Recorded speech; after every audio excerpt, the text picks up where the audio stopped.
Government నుంచే మనం ఏదైనా ఇది చేయాలా, మా కులాన్ని ఒక గుర్తింపుగా తీసుకురావాలని ఒక పట్టుదలతో నేను ఈరోజు రాజకీయాల్లోకి రావాలి. అందరూ మా గురించి మాట్లాడే నైతిక విలువలు ఉన్నాయి అతనికి. మూఢనమ్మకాల ద్వారా అన్ని కులాలకు సమన్యాయం జరిగింది. అసలు జీతాలు పడలేదంటున్నారా? మరి అంత కరువు కాటల్లో ఉంది, నువ్వెందుకు చేయలేకపోయినావు?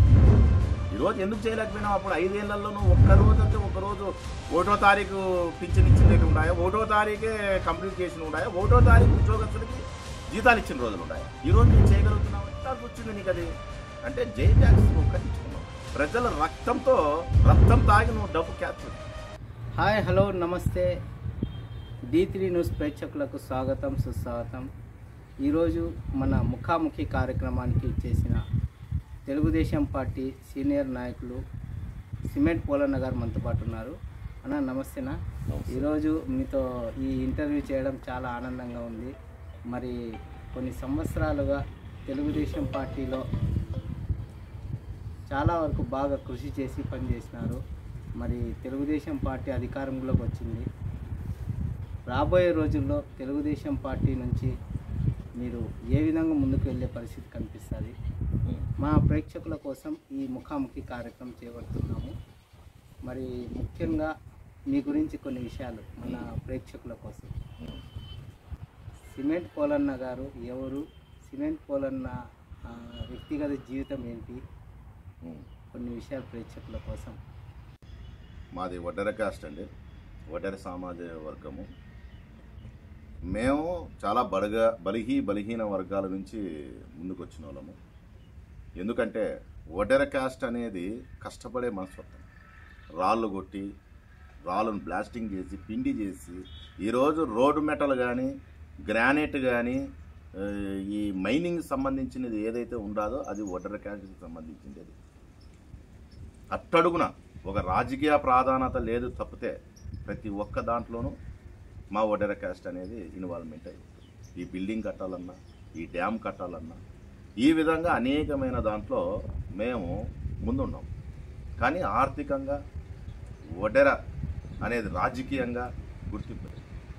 వాటి కోసమే మా వడ్డెర జాతి అట్టడుగున పడిపోయింది. కాబట్టే కొన్ని సేవా కార్యక్రమాల్లో దేవుడు మాకు ఎంతో కొంత ఆర్థికంగా మాకు సాయం చేశారు.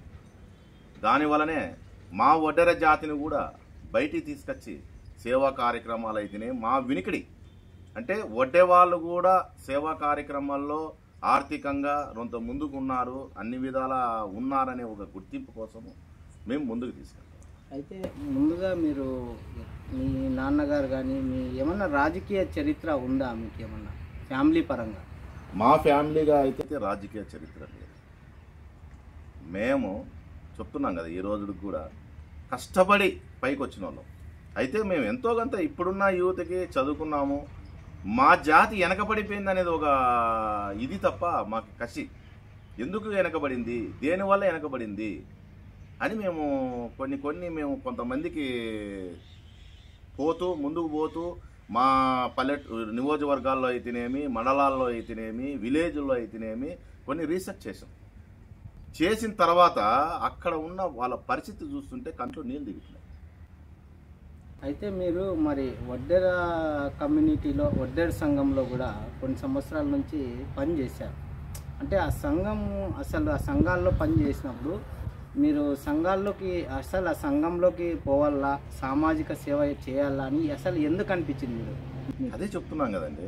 ఇప్పుడు విలేజ్లోకి పోయిన తర్వాత మా వాళ్ళ పరిస్థితి కొండకు పోవాలా, సైకిల్ తొక్కుంటూ పోవాలా, రాయి చీల్చాలా, ఆడ గుండ్లు అవి ఒకదాని మీద ఉంటాయి కొండల్లో. అవి రాలితే ప్రాణమే, దాంట్లో ఆలోచన లేదు. కానీ అది గుర్తించే వాళ్ళే ఏ ప్రభుత్వమైనా సరే. నేనేమి ఒకటనేది కాదు, నేను తెలుగుదేశం పార్టీలో మేము ఉన్నాము. అయితే బలహీన వర్గాలకి ఎంతో కొంత తీసుకొచ్చింది ఎన్టీ రామారావు. మమ్మల్ని గుర్తించినాడు, ముందుకు తీసుకొచ్చినాడు, అది ఓకే. కానీ ఎంత కష్టం, దానికంటూ ఒక ప్రత్యేకత లేదు. ఈరోజు ప్రతి ఒక్కరికి కొన్ని కులాలు ఉన్నాయి. ఇప్పుడు ఎస్సీ ఉంది, ఎస్టీ ఉంది, నాయన బ్రాహ్మణులు ఉన్నారు, రజకులు ఉన్నారు, చేనేత ఉంది. వీళ్లకు కొన్ని విధాలుగా సబ్సిడీల ద్వారా గుండా అయితేనేమి, బీసీలలో మాకు ఎస్సీలలో అందరికీ సబ్సిడీల ద్వారా ఉంది. గవర్నమెంట్ గుర్తించి వాళ్ళకి రాజకీయంగా, ఆర్థికంగా సాయం చేస్తుంది. కానీ ఒడ్డెర కులానికి ఎక్కడ లేదు. ఇది రీసెర్చ్ చేసాం. మా వాళ్ళు ఎంత బాధపడుతుంది, వాళ్ళ తిండి, వాళ్ళ కష్టము ఇవన్నీ చూసి మా సంఘంలో పనిచేసిన, నేను ఉపాధ్యక్షుడిగా పనిచేసాను, కొన్ని సంవత్సరాలుగా పనిచేశాను. మా వాళ్ళకి ఏదో ఒకటి చేయాలా, ఎంతమందికైనా మేము సాయం చేయగలం. ఒకరికి ఇస్తాం, ఇద్దరికి ఇస్తాం. 50 ఏళ్ళకే మా వాళ్ళు వాళ్ళ ప్రాణం నశించిపోతుంది. అంటే అది కష్టపడి 50 ఏళ్ళకే వాళ్ళకు భవిష్యత్తు ఇదైపోతుంది. దానివల్ల నేను ఇదంతా కాదు, ఒక గవర్నమెంట్ వల్ల అవుతుంది, గవర్నమెంట్ నుంచే మనం ఏదైనా ఇది చేయాలా, మా కులాన్ని ఒక గుర్తింపుగా తీసుకురావాలని ఒక పట్టుదలతో నేను ఈరోజు రాజకీయంలోకి రావాల్సి వచ్చింది. రాజకీయంగా కూడా మాకు 75 సంవత్సరాల నుంచి ఒక్క దగ్గర కూడా రాజ్యాధికారం కలిగించింది లేదు ఉమ్మడి రాష్ట్రాల్లో. ఈరోజు అదే ముందుకు వచ్చింది. ఈరోజు చంద్రబాబు నాయుడు దృష్టికి కూడా పోయినాం. చంద్రబాబు నాయుడు కూడా మాకు ఇవ్వాలని చెప్పి ఎంతో సాయశుద్ధులా చేశాడు. కొన్ని అనివార్య కారణాల వల్ల మాకు జస్ట్ మిస్ అయిపోయింది. అయితే చట్టసభల్లోకి పంపిస్తానని నేను నారా లోకేష్ బాబు అయితేనేమి, నారా చంద్రబాబు నాయుడు అయితేనేమి మాకు కల్పిస్తానని ప్రామిస్ చేశారు. ఇది ఖచ్చితంగా మాకు అవకాశం కలుగుతుంది. నా ఒడ్డెర కులానికి కూడా నేను ముందుకు తీసుకోవడానికి నాకు ఒక మెట్టు వస్తుంది. అయితే మరి 2024 ఎన్నికల్లో గత ప్రభుత్వంలో మీరు చాలా వరకు వ్యతిరేకంగా గవర్నమెంట్కి ఎక్కువగా ప్రెస్ మీట్లు కానీ ఖండించడం కానీ చేయడం జరిగింది. అయితే మరి గత ప్రభుత్వం ఏం విధి విధానాలు ఏం ఇదైనాయి, మరి ఇప్పుడు మీరు ఈ ప్రభుత్వంలోకి వచ్చింది, మీ అధికారంలోకి వచ్చింది తెలుగుదేశం పార్టీ, మరి ప్రజలకు ఏ విధంగా మేలు కలుగుతుందని అనుకుంటున్నారు? ఇప్పుడు గత ప్రభుత్వము 19 నుంచి 24 వరకు ఎన్నో తప్పుదాలు ఉన్నాయి. 1 కాదు 2 కాదు. వ్యవస్థల్లో మామూలుగా బీసీ కులానికి, ఎస్సీ కులానికి, ఎస్టీ కులానికి, అగ్రవర్ణాలకు కూడా నష్టం కలిగింది. ఎందుకంటావా? ప్రతి దానికి ఒకే పథకం. ఇప్పుడు గతం ప్రభుత్వాలు అయితేనేమి, అది అవతల కాంగ్రెస్ అన్న కావచ్చు, తెలుగుదేశం కావచ్చు, ఎస్సీ ఎస్టీ రిజర్వేషన్ ప్రకారంగా వాళ్ళకి రావాల్సిన ఫండ్ సెంట్రల్ గవర్నమెంట్ ఇస్తే వాళ్ళు 50%, 40% లోన్లు సబ్సిడీలు దారాకుండా ముందుకు పోవడానికి ఒక వెసులుబాటు తీసుకొచ్చింది కేంద్ర ప్రభుత్వం. వాటి కూడా దొంగ జీవోలు సృష్టించి అర్ధరాత్రిలో పెట్టి ముందుకు అవి మాసేసి అమ్మఒడికి, పింఛన్కి ఎందుకు అవన్నీ మార్చుకుంటూ వచ్చినాడంటే దానికి కారణం ఏంది? రాష్ట్ర అభివృద్ధి లేదు. వాళ్ళు ఏమంటారంటే నవరత్నాల ద్వారా అన్ని కులాలకు సమన్యాయం జరిగింది అని వాళ్ళు అది పథకం తీసుకొని రావడం జరిగింది, మరి అందరికీ వర్తించినాయని అంటారు. మరి దాని గురించి ఇప్పుడు మన ఇంటి పెద్ద ఉంటాడు ఒక అతను, ఒక తండ్రి. ఆయన ఏం చేస్తాడు? 6 మంది కొడుకులు పుట్టినా, 3 కొడుకు పుట్టినా సమానాయంగా పిల్లలకి తల్లిదండ్రులు సమానాయంగానే చూసుకుంటారు. అయితే నువ్వు పథకాలు పెట్టినావు, కానీ అవి ఎంతవరకు ప్రజల్లోకి పోతున్నాయనేది ఒకటి గమనించిపోగా దానికి తోడు అభివృద్ధి లేదు. అంటే నీకంటూ ఒక ఇన్కమ్ కావాలి కదా. ఈరోజు మా ప్రభుత్వాలు ఇప్పుడు మా ప్రభుత్వం వచ్చింది. ఇప్పుడు ఏం చేస్తున్నావు? నువ్వు చేసిన అప్పులకు మాకు వడ్డీకి రావట్లే.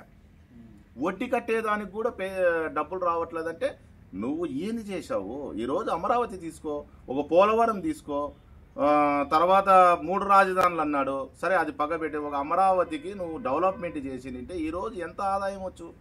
రోడ్లు తీసుకొచ్చినావా? లేకపోతే ఏమన్నా నువ్వు ఏదన్నా ఖర్చు పెట్టేదానికి ఒక కాలువ ఏమన్నా ఇదే అందరినివా?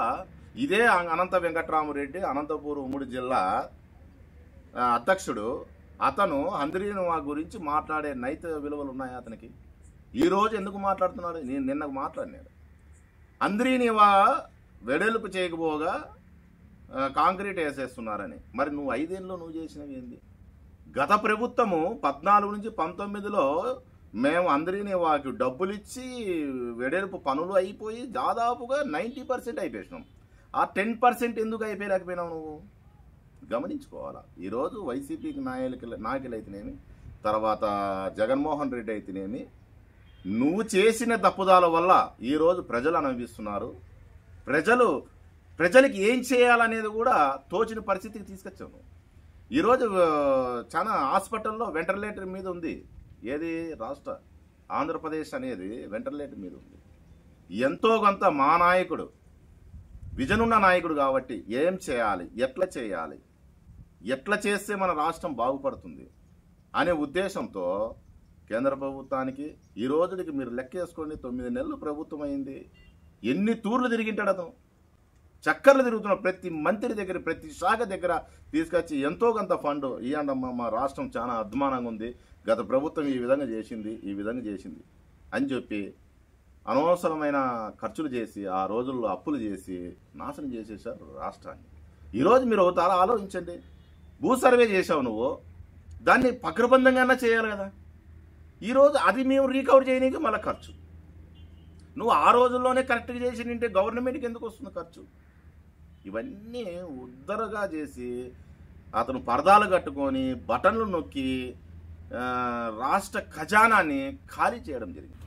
మరి ఈరోజు 2024 ఎన్నికల్లో దొంగ హామీలు ఇచ్చినారు, ఈ పథకాలు అమలు చేసే శక్తి సామర్థ్యాలు లేవు, మరి దొంగ హామీలతో మరి తెలుగుదేశం పార్టీ అధికారంలోకి వచ్చిందని మరి వైసీపీ నేతలు ఇప్పుడు కూడా అంటా ఉన్నారు. మరి దాని గురించి ఏమంటారు? మరి మీరు చేసిన తప్పదాలలో ఒక ఇరిగేషన్ అయితేనేమి, ఆర్ఎంబీలు అయితేనేమి, ఎస్సీ ఎస్టీలు ఫైనాన్షియల్గా అయితేనేమి, బీసీలకు సంబంధించిన డబ్బులు అయితేనేమి, ఉపాధి కలిగించిన ఉపాధి ఫండ్ వచ్చేటివైతేనేమి, బియ్యం అయితేనేమి అల్లకోలం చేసేసారు మీరు. మేము దాన్ని రీకవర్ చేయనీకే నీకు 2-3 నెలలు పట్టింది. ప్రతి దాంట్లోనూ తప్పులు చూపించాలి కదా మేము. ఇప్పుడు అదే కంటిన్యూ చేస్తే అది మా మీదకి వస్తుంది. మేము పలాని డిపార్ట్మెంట్లో ఈ విధంగా చేశాడు జగన్ అని చెప్పేసి అసెంబ్లీ సాక్షిగా మేము నిరూపించుకునేదానికి 2-3 నెలలు పట్టింది. అయినా సరే సామాజిక పింఛన్ నువ్వు గత 5 ఏళ్లలో నీకు 1000 రూపాయలు పంచనీకి నారా చంద్రబాబు నాయుడు 2000 చేస్తే 1000 రూపాయలు పెంచనీకి నీకు 5 ఏళ్ళు పట్టింది. నువ్వు అప్పుడెందుకు ఇలాకపోయినావు? నువ్వు 1000 రూపాయల కోసం ఆలోచన చేయవుతుంది. మీరు కూడా ఆలోచించాలా, పత్రికలు కూడా ఏది ఎక్కడ అనేది కూడా మీరు కూడా ఆలోచించాలా. 1000 రూపాయలు పెంచేదానికే నీకు 5 సంవత్సరాలు పట్టింది. దాన్ని మేము 1000 రూపాయలు విత్ 1 డేలో మా నాయకుడు ముఖ్యమంత్రి ప్రమాణ స్వీకారం చేస్తేనే ఎంబడి దాని మీద సంతకం పెట్టాడు. తర్వాత అది కాక 3 నెలలు అడ్వాన్స్డ్గా, అంటే ఎన్నికలు ఏదైతే 3 నెలలు ఉందో అది కూడా 7,000 రూపాయలు ఒకటే రోజు ప్రజలకు మేము అందించడం జరిగింది. అయితే ఈరోజు ఉద్యోగస్తులు జీతాలు పడలేదంటున్నారా? మరి అంత కరువు కాటల్లో ఉంది, నువ్వెందుకు చేయలేకపోయినావు? ఈరోజు ఎందుకు చేయలేకపోయినావు? అప్పుడు 5 ఏళ్లలో నువ్వు ఒక్కరోజు అంటే ఒకరోజు 1వ తారీఖు పింఛన్ ఇచ్చిండేటి ఉన్నాయా? 1వ తారీఖే కంప్లీట్ చేసిన ఉన్నాయా? 1వ తారీఖు ఉద్యోగస్తులకి జీతాలు ఇచ్చిన రోజులు ఉన్నాయా? ఈరోజు మేము చేయగలుగుతున్నామంటే ఒకటి. తర్వాత గ్యాస్ తీసుకొచ్చినాం, ఆ సూపర్ 6లో గ్యాస్ తీసుకొచ్చినాం, పింఛన్ అయిపోయింది. తర్వాత మహిళది అది కూడా ఈ నెల కానీ రేపు నెలలో కానీ అది కూడా మేము అమలు చేస్తాం. తర్వాత డిఎస్సి నువ్వు జనవరికి 2 లక్షల ఉద్యోగాలు ఇస్తానని జగన్మోహన్ రెడ్డి ఆ రోజుల్లో ప్రతిపక్షం ఉన్నప్పుడు నువ్వు మాట్లాడిన రోజులు ఉన్నాయి. నీవు అధికారంలోకి వచ్చిన తర్వాత కనీసం ఒక్క డిఎస్ అన్న తీసావా? 5 ఏళ్లలో మేము రాగానే డిఎస్ నోటిఫికేషన్ ఇచ్చినాము. ఇప్పుడు ఎన్నికలు ఉన్నాయి, అది కూడా అయిపోయింది. ఈ ఎన్నికలు కూడా అయిపోతుంది. ఎంబడే మేలో మళ్ళా నీకు బడి స్టార్టింగ్ అయ్యే లోపల ఖచ్చితంగా తల్లికి వందనం వేస్తున్నాము. తర్వాత ఉపాధ్యాయులు కూడా పెరుగుతున్నారు. అన్ని రిక్షన్స్గా మేము అల్లరబల్లరుగా కాదు. ఇప్పుడు ఓ జీవోని విడిస్తావు 3 నెలలకైనా దాని డబ్బులు రావు, మేము ఆ డబ్బా కొట్టుకోవాలి. ప్రజలకి ఏ రోజైతే అన్ని సమీక్షించున్నాం, ప్రతిదీ తప్పుదాలు లేకోకుండా నీ మాదిరి ఇష్టం వచ్చినట్ల రాజ్యాలుగా కాకుండా ఒక పద్ధతిగా అది ఏదైతే ఉందో అది ప్రజలకు అందే విధానంగా ఎలాంటి అవినీతి జరుపుకోకుండా వాటిని మేము తూచా తప్పకుండా లేట్ అయినా 10 రోజులు లేట్ అవుతుంది అంతే, కానీ ఎక్కడ క్రమంగా తప్పుకోకుండా నీట్గా చేర్చే బాధ్యత మా ప్రభుత్వం తీసుకుంటుంది. అయితే మరి సూపర్ 6 పథకాల్లో మరి కొన్ని అమలు ఇంకా సరైన అమలు కావడం లేదు, ఊరికే జరుగుతూ ఉన్నాయి. పేరుకే వీళ్ళు గ్యాస్ కానీ ఏదైనా చెప్తున్నారు, అయినా ఇంతవరకు సరైన అమలు కాలేదు, అమౌంట్ పడడం లేదు అంటా ఉన్నారు. మరి దాని గురించి ఏమంటారు? మీడియాలో ఇష్టం వచ్చినట్లుగా వాళ్ళ ఇళ్లలో కూర్చొని వాళ్ళ ఆఫీసుల్లో కూర్చొని ఇష్టం వచ్చినట్లు మాట్లాడేది కాదు. నీకు దమ్ము ధైర్యం ఉంటే నువ్వు నాయకుడే కదా, శాసనసభ్యుడే కదా, పులివెందులకు ఎమ్మెల్యే అయినావు, 11 మంది మీ వాళ్ళు ఉన్నారు. మరి ఎందుకు మీరు అసెంబ్లీకి వచ్చి అడగలేకపోతున్నారు? మీరు బురదసల్లే మాటలు. ఇప్పుడు ఇంట్లో కూర్చొని ఎన్నైనా మాట్లాడుతావు నువ్వు, నీ మీడియాలో నీ ఇంట్లో కూర్చొని ఎన్నైనా మాట్లాడుతావు నువ్వు. సో నేను అంటుండేది ఏంటి, నీకు అవకాశం వచ్చింది కదా, ఏనాడైనా 5 ఏళ్లలో నువ్వున్న అధికారంలో 19 నుంచి 24 వరకు అసెంబ్లీ ఇన్ని రోజులు ఇంత పద్ధతిగా నడిచిండేది ఒక్క రోజు ఉందా? ఇది ఎవరైనా చెప్పచ్చు, ఛాలెంజ్ చేస్తారు. సో మమ్మల్ని ఏదో వ్యక్తిగతంగా మమ్మల్ని ఎట్లా బయటికి పంపించాలా, మా నాయకుల్ని బయటికి ఎట్లా తోసేయాలనే ఉద్దేశంతో వ్యక్తిగతంగా ఆడవాళ్ళ విషయం మాట్లాడి అసెంబ్లీ అది ఓ దేవాలయం. ఈరోజు అలాంటివి ఎందుకు లేవు? నీకు ఇంకా ఛాన్స్ ఇస్తామంటున్నారు సభ్యులు. 2 నిమిషాలు 22 నిమిషాలు కాకపోతే 40 నిమిషాలు ఇస్తాం. నువ్వు రాగలవా? నువ్వు వచ్చి నీ ప్రజలకి, నీకైతే ఎవరైతే ఓటేసారో నీ పులివిందుల ప్రజలకి నువ్వు బల్ల గుద్దుకొని మాట్లాడగలవా? నీకు ఆ ధైర్యం ఉందా? రమ్మనండి, వచ్చి మాట్లాడండి. ఇప్పుడు ఎవరు 11 మంది ఉన్నారు కదా, ఆ 11 మంది వచ్చి మాట్లాడండి అసెంబ్లీలో. రికార్డెడే కదా అది. సో మనం మాట్లాడేది అబద్ధాలు కాబట్టి ఆ ధైర్యం చేయలేకపోతున్నారు, రాలేకపోతున్నారు.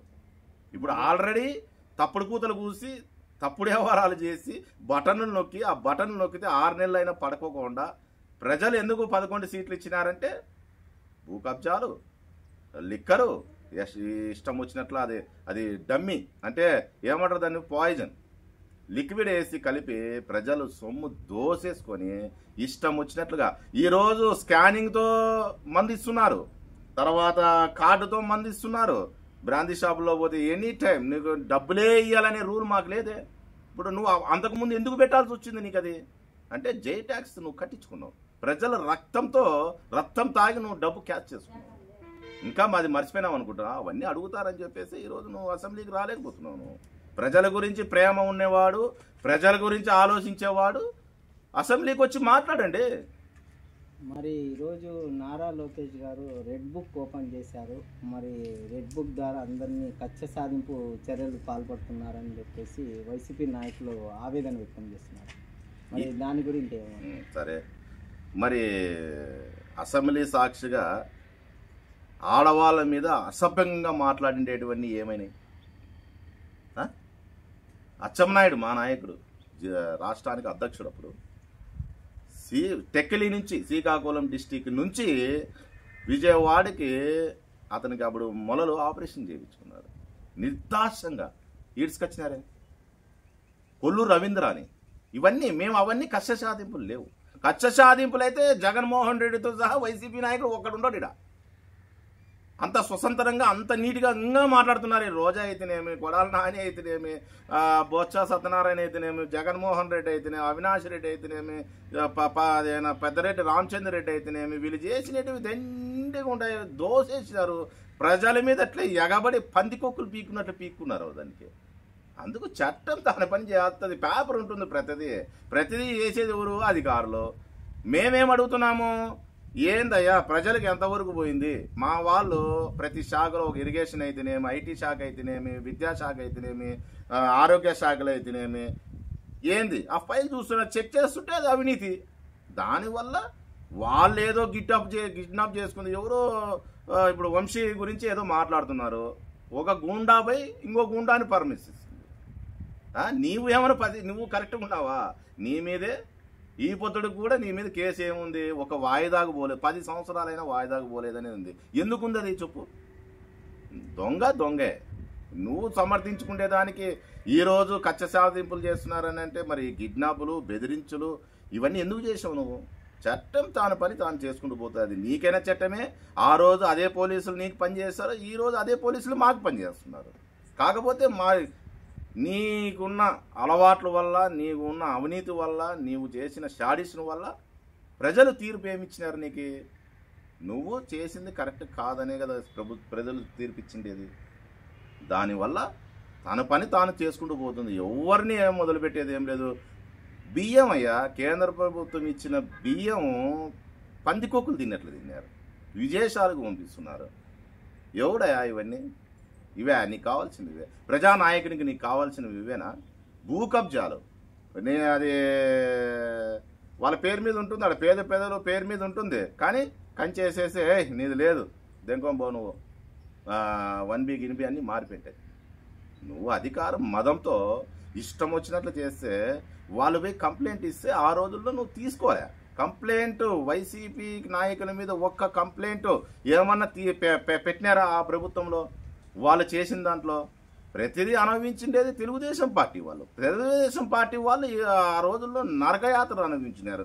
మాట్లాడేవాడిని నొక్కేసినారు. మాట్లాడినోనికి ఇప్పుడు నా మీద ఉన్నాయి 4-5 ఉన్నాయి. మాట్లాడిన దానికి నోటీసులు ఇచ్చినారు మాకు, మేము మాట్లాడకూడదు అనేది. ఈ విధంగా చేసినది తప్పుదాలల్లా వైసీపీ ప్రభుత్వం, జగన్మోహన్ రెడ్డి వాళ్ళ నాయకులు, మేం కాదు. మరి రాబోయే రోజుల్లో తెలుగుదేశం పార్టీ సామాన్య ప్రజలకు అండగా ఉంటుందని అంటారండి. ఈరోజు మరి ఏ పార్టీలో వచ్చినా కూడా సామాన్య ప్రజలు ఇబ్బంది పడే రకంగానే ప్రభుత్వాలు వ్యవహరిస్తున్నారు అనే ఒక వాదన ఉంది.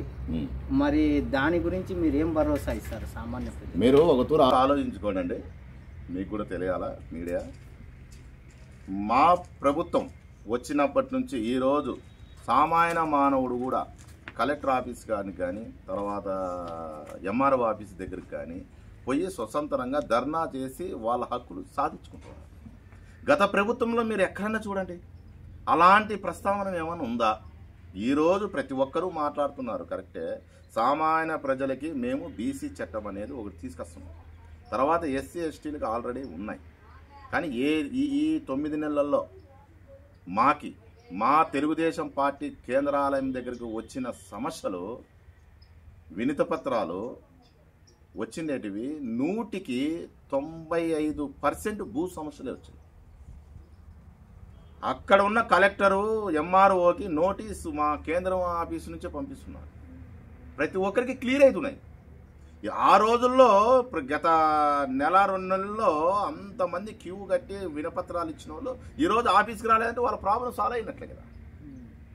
ఆలోచన చేయండి అవుతుంది.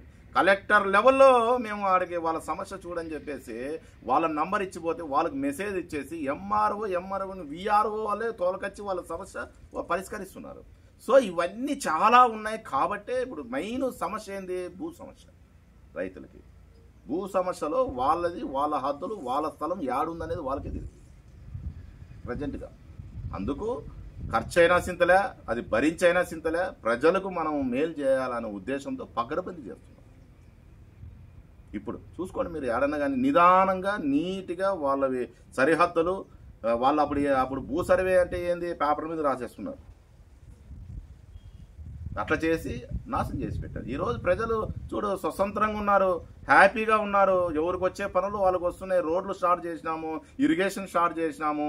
ఎవరికి వచ్చే ఉపాధి వాళ్ళకి వస్తుంది, ఉపాధి కలుగుతుంది. బియ్యం కరెక్ట్గా వస్తున్నాయి, మేము ఎప్పుడెప్పుడు వేస్తున్నాం. పింఛన్ కరెక్ట్గా వస్తుంది. ఎన్ని సమస్యలు ఉన్నా కేంద్రంతోనూ మా పెద్ద ఆయన పోయి తిరిగి ఫండ్ తీసుకొచ్చి ఇప్పుడు అమరావతి స్టార్ట్ చేస్తున్నాము. ఇన్ని సమస్యలు ఉండి కూడా మేము చేసే ప్రతి పని మేము స్టార్ట్ చేస్తున్నాం కదా.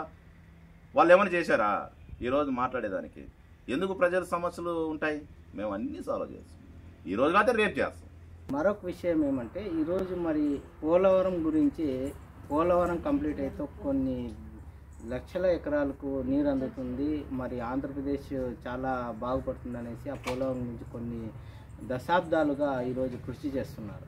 మరి ఈ పోలవరం ప్రాజెక్టు ఎప్పటికి పూర్తి కావచ్చు? మరి అదేవిధంగా మరి ఎన్నో వేల ఉద్యోగాలు ఖాళీ అవుతున్నాయి. మరి దానికి రాబోయే రోజుల్లో మీ నారా లోకేష్ మరి యువతకు ఏ విధంగా భరోసా కల్పించే పరిస్థితి కనిపిస్తుంది? పోలవరము గత ప్రభుత్వము నాశనం చేసి పడేసింది. అక్కడ ఒక పర్పస్ లేకుండా, ఒక విధి విధానాలు లేకుండా రీటెండర్ చేసేసి అక్కడున్న కాంట్రాక్ట్ని నాశనం చేసేసి వాళ్ళకి రావాల్సిన లంచాల కోసము, వీళ్ళ కోసము దాన్ని సర్వనాశనం చేసేసి 5 ఏళ్లలో వాళ్ళు చేసింది 2%. అంటే మేము మా తెలుగుదేశం ప్రభుత్వంలో మా నారా చంద్రబాబు నాయుడు పోలవరాన్ని సోమవారాన్ని పోలవరంగా మార్చుకున్న రోజులు ఉన్నాయి, మీకు తెలిసిందే. ఇది ఆ డయాఫామ్ వాల్ అనేది వాటర్ అన్ని నాశనం అయింది. దానివల్ల లేట్ అవుతుంది. లేదా నెక్స్ట్ సంవత్సరం మేము ఓపెనింగ్ చేసేస్తుంటుంది. అందువలన దాని ఎస్టిమేషన్లు వేసి అన్నీ మేము కేంద్రాన్ని టైఅప్ చేసుకొని ముందుకు తీసుకొచ్చి పోలవరం కూడా టెండర్లు అయిపోయినాయి. పోలవరం కూడా ఇప్పుడు స్టార్టింగ్ రన్నింగ్లోనే ఉంది. 27 సంవత్సరంలో 2027 సంవత్సరంలో పోలవరం పూర్తి స్థాయి అయిపోగొట్టి ప్రజలకి కానుక ఇచ్చే విధానంగా మా నాయకుడు ఆలోచిస్తున్నారు. ఒకటి ఇంకా ఉద్యోగాలు అంటావా? మా సూపర్ 6లోనే ఉంది 20 లక్షల ఉద్యోగాలు మేము కల్పిస్తామనేది మేము ఉంది. ఆ మాట మేము ఎప్పటికీ మర్చిపోయాం. ఎందుకంటే వందల కార్యకర్తలు, వందల నాయకులు, మా వాళ్ళు ఇంటింటికి తిరిగి మేము కల్పిస్తామని చెప్పి మేము చెప్పిండేది. మాకు అది ఒక పత్రం, అది ఒక అది దాన్ని ఏమంటారు, ఒక నామినేట్, అది ఒక ఇదే అనమాట, అది స్పాన్సర్ నోట్ ఉన్నట్లన్నమాట. మొన్న ఇదే జగన్మోహన్ రెడ్డి నాయకులు దామోస్కి పోయి ఏం ఉద్ధరించినారని అంటున్నారు. అతను పోయి ఏం ఉద్ధరించినాడని ఎందుకు మాట్లాడుతున్నాడు ఇప్పుడు? ఒకటి ఆలోచించండి. ఆ వంకతో పోయి వాళ్ళ కూతుర్లకి ఆ ఇంటికి ఈ ఇంటికి తిరిగి ఆయన ఎంజాయ్ చేసి వచ్చినాడు తప్పితే అక్కడ ఎవరిని కలిసి ఎంత ఫండ్ తీసుకొచ్చినాడు అతను? ఈరోజు మీరు ఆలోచించండి. నిన్న కూడా టాటా వాళ్ళది పవర్ది దాదాపుగా 13,000 కోట్లది ఒప్పందమైంది. 4,000 ఉద్యోగాలు వస్తాయి. తర్వాత ఒకటి కార్ ఫ్యాక్టరీ కూడా తీసుకొచ్చేదానికి మేము ప్రయత్నిస్తాం. కియా లెక్క ఒకటేసారి వైజాగ్లో ఒప్పందమైంది 1,85,000 కోట్ల రూపాయలు మనకి వైజాగ్లో ఈ ఆయిల్కి సంబంధించినది, గ్యాస్కి సంబంధించినది ఒప్పందాలే. ఇప్పటికి 10 లక్షల కోట్లు పారిశ్రామికవేత్తలు ఒప్పందాలు చేసుకున్నారు. కానీ ఒకటి భయపడుతున్నారు, నెక్స్ట్ జగన్ రాడా, వస్తే మా పరిస్థితి ఏంది అనే సాటుకు వస్తున్నారు. అయినా సరే మేము భరోసా కలిగించాం. కేంద్ర ప్రభుత్వం ద్వారా కూడా వాటికి భరోసా. ఎందుకంటే కరెంటు వాళ్ళను కరెంటు తీసుకొచ్చి వాళ్ళు అన్ని సంస్థలన్నీ పెట్టుకున్న తర్వాత అవి క్యాన్సిల్ చేసే రోజులు ఉన్నాయి వైసీపీ ప్రభుత్వం. అందుకు పారిశ్రామికవేత్తలు, పరిశ్రమలు వీడికి రానికి భయపడుతున్నాయి.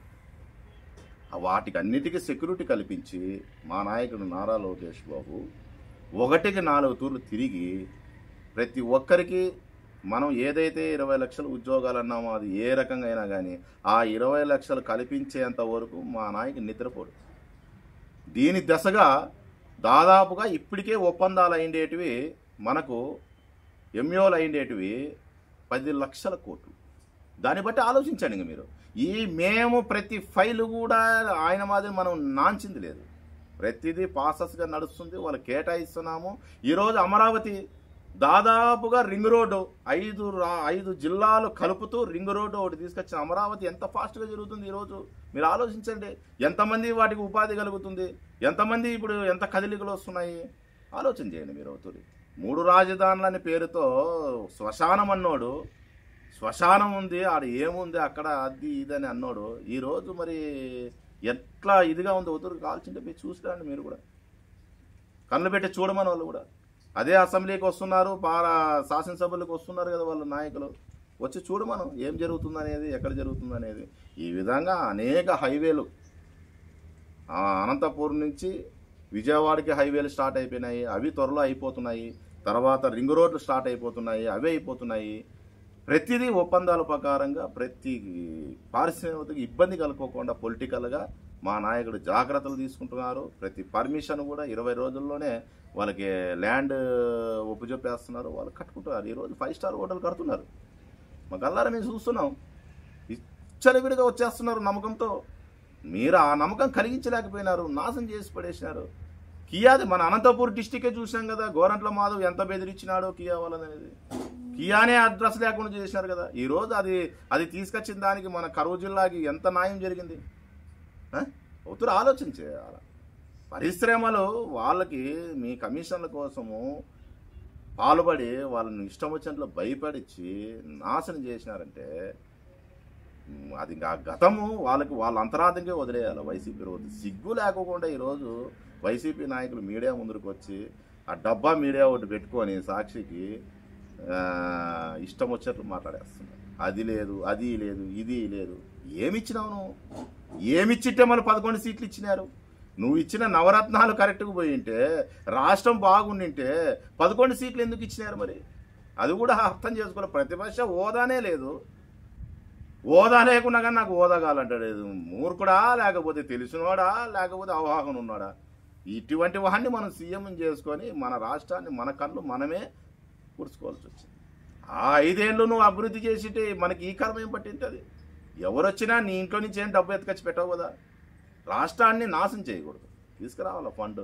ఇప్పుడు ఈరోజు చూడు, 1000 కోట్లు తీసుకొస్తున్నాడు. అమరావతికి వస్తున్నాయి డబ్బులు, తర్వాత పోలవరానికి ఇస్తున్నారు డబ్బులు, హైవేస్ స్టార్ట్ అవుతున్నాయి, బియ్యం కరెక్ట్గా వస్తున్నాయి. మా ఉమ్మడి ప్రభుత్వము, కూటమి ప్రభుత్వం, ఒక పవన్ కళ్యాణ్ అయితేనేమి, నారా చంద్రబాబు నాయుడు అయితేనేమి, నారా లోకేష్ అయితేనేమి, మా మంత్రులు అయితేనేమి, వాళ్ళ బాధ్యత రకంగా, వాళ్ళ శక్తివంతంగా రాత్రి పౌలు కష్టపడుతున్నారండి. ఈరోజు ఉద్యోగాలు కల్పించాలా, నిరుద్యోగులు ఉన్నారు, ఉపాధి కలిగించాలా, మన ప్రభుత్వం అట్టడుగులు పోయిందని చెప్పేసి రాత్రి పౌలు కష్టపడుతున్నారు. నిన్నటి రోజు చూసారా, మా నిమ్మల రామానాయుడు గ్లూకోజ్ బాటిల్ ఎక్కించుకొని మరి ఆడ నేను సమాధానం చెప్పకపోతే ఇబ్బంది పడుతుంది, మా సభ్యులు మేము చెప్పుకోవాలని చెప్పేసి గ్లూకోజ్ బాటిల్ ఎక్కించుకొని అట్లే లేసి వచ్చినాయి. ఇది మా కష్టం. మా తెలుగుదేశం ప్రభుత్వము ఈరోజు ప్రజలకు కట్టబడి ఉంది. ప్రజలు మాకు దేవుళ్ళు, కార్యకర్తలు మాకు సైనికులు ఉన్నట్ల. ఏది ఇప్పుడు కొంతమంది ఏదో ఆ మీడియా కొంతమంది వీళ్ళు కూడా అవకాశం ఉందని చెప్పేసి ఇష్టం వచ్చినట్లుగా పవన్ కళ్యాణ్ కూడా మాట్లాడడం జరిగింది. సిగ్గు లేకుండా మాట్లాడుతున్నావు నువ్వు. 11 సీట్లు వచ్చి ప్రజలు ముట్టకాయలు వేస్తే కార్పొరేటర్కి ఎక్కువ, ఎమ్మెల్యేకి తక్కువ అనేది మాట్లాడేదానికి నీకు నైతిక విలువలు ఉంటాయా? నువ్వు మాట్లాడుతున్నావు, నువ్వు అది నోరా? ఏం నోరది? నీకు చేతగాక నువ్వు పరిపాలించక ప్రజలు అవకాశం ఇచ్చినారు, నువ్వు కరెక్ట్గా అవకాశాన్ని కాపాడుకోవాలా. ప్రభుత్వం చేసేదాన్ని నువ్వు బురద చల్లడం ఏంది? నీకు చేతగాకనే నువ్వు మీడియా ముందు మాట్లాడుతున్నావు, అది నీ టీవీ ముందు మాట్లాడుతున్నావు. ప్రజల్లేకరా, ఇంటర్వ్యూ రా, నేనే చేస్తాను, నేను చేస్తాను, నా ప్రభుత్వం తరపున నేను చేస్తా, నువ్వు సమాధానం చెప్పు, నువ్వు ఎంత మాత్రం చేసినావు అనేది. ఎవరైనా సరే, వాళ్ళ వైసీపీ నాయకులు ఎవరైనా కానీ రాండి, నేను చెప్తా. ఇది ఆలోచించాలి. కానీ ఈడున్నాడు అంత సీనియర్ నాయకుడు, అనంతపురం జిల్లా అధ్యక్షుడు, అంత సీనియర్ నాయకుడు ఏదో ఒకటి మరి రైతులకు ఏం చేసినారంటాడు, నీళ్ళు విషయం మాట్లాడతానంటాడు, అదంటాడు, ఇదంటాడు. నువ్వు చేసింది ఏంది? నువ్వు చేసేటి ఎందుకు ఓడించినారు నిన్ను? నువ్వు మంచి చేసేటి నువ్వన్నా గెలిచాలి కదా. వాస్తవాలకు గుర్తించాలి. ఊరికే ఏదో మాట్లాడేసినాము, అయిపోయినాయి, కడుక్కున్నామంటే ఎట్లయితుంది అది? ఇప్పుడు చూడు, ఒక అతను ఏమన్నాడు, పోసాని సజ్జల రామకృష్ణ రాసిచ్చినటువన్నీ నేను చదివినాను అంటాడు. నువ్వు కూడా అదే, అధ్యక్షులు కూడా అదే కదా, ఎమ్మెల్యే కూడా అదే కదా, మంత్రులు కూడా అదే కదా. మీరు సజ్జల ఏది రాసిస్తే సకల శాఖల సజ్జల, ఆయన రాసిచ్చిండే స్లిప్లన్నీ చదువుకుంటూ కూర్చున్నారు. ఈరోజు జైలు పాలవుతున్నారు. మీకు తెలీదా ఇది మంచిదా? లేకపోతే మీరు చదువుకోలేదా? లేకపోతే మూర్ఖులా? ప్రజానాయకులు అయినారు కదా. ఇవన్నీ ఆలోచించాలి. మనం చేసే పని మంచిదైతే మన ప్రజలు మేలు చేస్తారు, మంచిది. అది చెడ్డదైతే మనకెందుకు రామాయణం? ఈరోజు రాజ్యాలు ఉంటాయి, రేపు పోతాయి, శాశ్వతం ఏది కాదు. కానీ ప్రజలకు ఏం చేసినావు అనేది నువ్వు ధైర్యంగా ఏమైనా చెప్పగలవా? ఈ ఉమ్మడి జిల్లాలో ఎంపీలు అయితేనేమి, వైసీపీకి సంబంధించిన నాయకులు అయితేనేమి, ఎమ్మెల్యేలు అయితేనేమి, ప్రజలకు ఏమి చేసినాము మేము? ఈ అనంతపూర్ కరువు జిల్లా అంటున్నాడు కదా, ఇప్పుడు ఈ కరువు జిల్లాకి ఎన్ని పరిశ్రమలు తీసుకొచ్చినారు, మేమేం తీసుకొచ్చినాము అనేది నేను ఛాలెంజ్ చేసి నేను నిలబడగలుగుతాను. మీరు రాగలరా? మీకు ఆ దమ్ముందా? రండి, ఊరికే మాట్లాడు. మరి సిమెంట్ పోలన్న మరి పుట్టపర్తి నియోజకవర్గం నుంచి ఎమ్మెల్యేగా పోటీ చేస్తున్నారని చెప్పేసి అప్పుడు చాలా వరకు ఎమ్మెల్యే టికెట్ మీకే ఇస్తామని చెప్పేసి మరి బీసీలకు తెలుగుదేశం పార్టీ అప్పుడు అన్యాయం చేసిందని మీరే మరి వ్యతిరేకంగా పోరాటం చేయడం జరిగింది. మరి దాని గురించి మీరేమంటారు? బీసీలకి ప్రాధాన్యత కలిగించింది.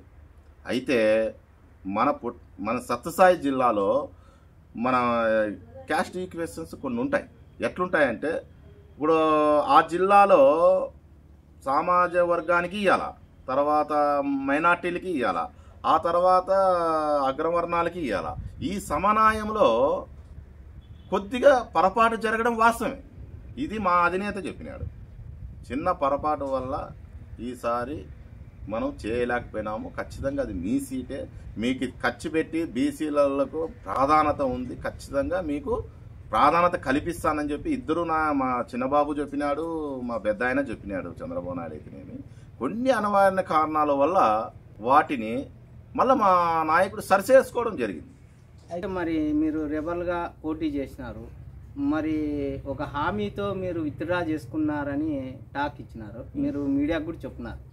ఆ హామీ ఏంటి? మరి ఆ పరిస్థితి రాబోయే రోజుల్లో సిమెంట్ పోలన్నకు ఏ హోదా దక్కబోతుంది తెలుగుదేశం పార్టీలో? ఆ రోజుల్లో బీసీలు అయితేనేమి, ఎస్సీలు అయితేనేమి, ఎస్టీ అయితేనేమి, మైనార్టీ అయితేనేమి, మా సమాజ వర్గం అయితేనేమి, ఎక్కువ జనాభా కలిగిన వాళ్ళు బీసీలమే. ఆ ప్రాధాన్యతతో నన్ను, ఎందుకంటే సడన్గా ఆ విధంగా ఇది కావడము, అక్కడున్న ప్రజలు ఆవేశపడి నన్ను ఇండిపెండెంట్గా, అది మేము కూడా టీడీపీ రెబల్గానే వేసాం. మా పార్టీ అంతే, మా సుప్రీం మా పార్టీ వేసాం. వేసిన తర్వాత ఎందుకంటే సీటు మిస్ కాకూడదు అనేది మా తపన. సీటు, ఆ ఒక్క సీటు కూడా ఇప్పుడు మేము ఎందుకు ఆడ మేము పుట్టపర్తిలో పోటీ చేయాల్సి వచ్చిందనంటే ఆడ ఓడిపోయే సిచ్యువేషన్ ఉంది. ఓడిపోకూడదనే ఉద్దేశంతోనే మేము రెబల్గా వేయాల్సి వచ్చింది. అయితే మా పెద్దలు వచ్చారు,